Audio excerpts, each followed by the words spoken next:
ஸ்ட்ரெஸ்னால தான் இன்ஃபர்டிலிட்டி அப்படிங்கிறது கிடையாது.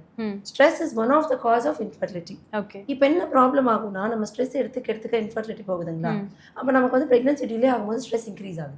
ஓகே. அப்போ உங்களோட கார்டிசால் லெவல் வந்து இன்க்ரீஸ் ஆகுது. அப்போ திருப்பி நம்மளோட லைஃப் ஸ்டைல் ஹேபிட்ஸ் எல்லாமே மாறுது. அப்போ இன்ஃபர்டிலிட்டி அப்போ நமக்கு ரொம்ப ஸ்ட்ரெஸ் வருது இல்லைங்களா. இது மெயின் வந்து இந்த பப்ளிக் கேட்பாங்க, சொசைட்டி கல்யாணம் ஆயிடுச்சா ஏன் குழந்தை பிறக்கல, that itself is a stress for them. So இப்போ நான் வந்து உங்கள் சேனல் மூலயமா என்ன இன் ஜென்ரல் பப்ளிக்கை கேட்டுக்கிறேன்னா, see it is all their private thing, it's privacy. So let us respect the privacy of others. Privacy வந்து ரொம்ப ரொம்ப important. See, even in married couple, even in any relationship, privacy is important. அப்போ மற்றவங்க stress எப்படி உருவாகுதுன்னா, கல்யாணத்துக்கு அப்புறம் infertility வர ஸ்ட்ரெஸ்னால வரல, நம்ம தான் அந்த ஸ்ட்ரெஸ்ஸை உருவாக்குறோம். இன்னும் குழந்தை பிறக்கலையா அப்படின்னு ஒரு 10 டைம்ஸ் கேட்கும்போது 3 months 6 months 1 year 2 year 3 years அப்படின்னு பார்க்கும்போது பார்த்தீங்கன்னா இட் இஸ் வெரி டிஃபிகல்ட். இப்போ என்னோட own sister after 6 years she delivered a very nice boy. இல்லைங்களா. அப்போ see when you have age, when you have things, everything will fall in place. இப்போ என்ன ஆகுதுன்னா, அந்த ப்ரெஷர் நீங்க கேட்குறீங்க ஸ்ட்ரெஸ்க்கும் ஃபர்டிலிட்டிக்கும் என்ன சம்பந்தம். ஃபர்ஸ்ட் திங் அந்த ப்ரெஷர். நம்ம வந்து கல்யாணத்துக்கு அப்புறம் அவங்களுக்கு அந்த ப்ரெஷரை கொடுக்கும்போது அந்த ப்ரெக்னென்சி நம்ம கண்டிப்பாக ப்ரெக்னென்ட் ஆகணும் அப்படின்ற ப்ரெக்னென்சி ப்ரிப்ரேஷன் டைம்னால தே கெட் ஸ்ட்ரெஸ்ட். இதுதான் ஃபர்ஸ்ட் காஸ். ஓகே. திருப்பி ஸ்ட்ரெஸ் வருதுங்களா, அப்போ என்ன ஆகுது, அவங்க ரொம்ப ஸ்ட்ரெஸ்ட் ஆகிறாங்க. நெக்ஸ்ட் என்ன பண்ணுவாங்க, டென்ஷன், எங்ஸைட்டி. ஸ்ட்ரெஸ்ஸில் வந்து ஒரு முக்கியமான விஷயம், நம்ம ஸ்ட்ரெஸ்ஸே இல்லை அப்படின்னு யார் சொல்கிறாங்களோ அவங்களுக்கு கண்டிப்பாக ஸ்ட்ரெஸ் இருக்கும். ஏன்னா it is silent process. So நம்ம எவிடெண்ட்டாக நமக்கு தெரியாது நமக்கு ஸ்ட்ரெஸ் இருக்குது அப்படின்னு.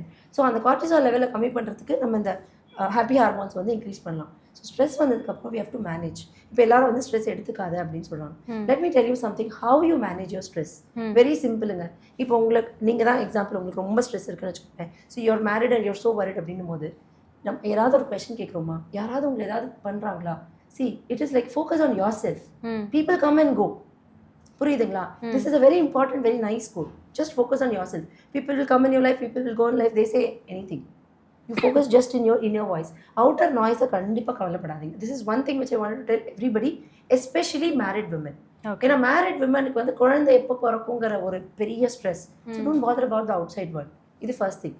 செகண்ட், உங்களுக்கு ஏதோ ஒரு ஸ்ட்ரெஸ் இருக்கா, வெரி சிம்பிளுங்க. அந்த ஸ்ட்ரெஸ்ஸை வந்து நீங்கள் வெளியில் தள்ளுறதுக்கு what I do, I'm just telling, you just start writing journals. ஒரு மூவிலெல்லாம் பார்த்துருப்பீங்கல்ல, இந்த பிகில் மூவியில் வந்து சொல்கிறாங்கல்ல, உனக்கு போய் பேசிட்டு then he just come and talk, அந்த ஆசிட் ஊற்றிட்டு எல்லா ஸ்ட்ரெஸ்ஸும் அவங்களுக்கு பறந்து போயிடும். இதெல்லாம் நம்ம மூவியை பார்த்து ஸ்மோக்கிங் கற்றுப்போம், மூவியை பார்த்து ஆல்கோஹால் கற்றுப்போம், ஆனால் மூவியை பார்த்து நல்ல விஷயம் கற்றுக்க மாட்டோம். ஸோ இப்போ நமக்கு ஸ்ட்ரெஸ் வருதுங்களா, நம்ம எப்படி ப்ரிவென்ட் பண்ணலாம்? Just chit com, peaceful. உங்களுக்குன்னு ஒரு மீன் டைம் வச்சுக்கோங்க. Start writing journal. Journaling is very important thing. Start writing கிராட்டிடியூட்ஸ். நம்ம சொல்லுவோம் இது என்ன பைத்தியக்காரத்தனமாக இருக்குது, தட்ஸ் ட்ரூ, இட்ஸ் ப்ரூவன். நீங்கள் ரிசர்ச் எடுத்து பாருங்கள்.